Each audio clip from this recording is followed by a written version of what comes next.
So, as it turns out, a sequel to X-Men the Animated Series was never a guarantee. And this really came down to Marvel Studios' Kevin Feige and his demands for what needed to happen for a revival.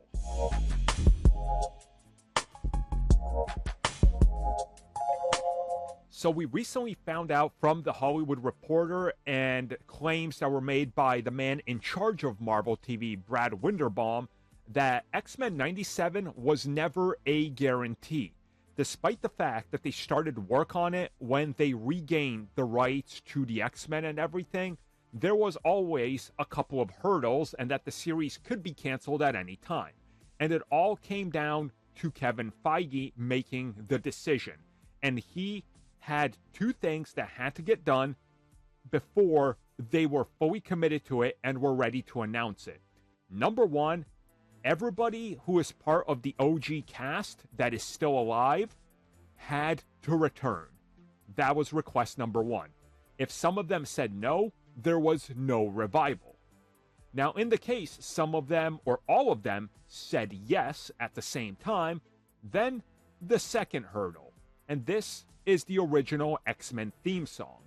Now, the rights to this are complicated because Marvel just ripped off another piece of music. And back in the day, it was a little bit easier to get away with things like that and just slightly change things and go, well, it's a new thing, right? But copyright laws and everything have changed. So since then, it's become a lot harder to be able to just steal music or copy it, right?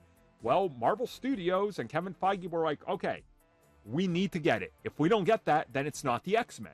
And if we don't get the original cast, it's not the X-Men.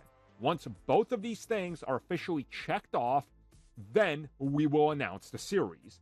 And then, well, they got everything locked in and they proceeded. So it's kind of crazy that Marvel Studios' Kevin Feige, he knew exactly what the fans wanted as a fan himself. You gotta get the song and the OG cast. If they don't return, we don't do it.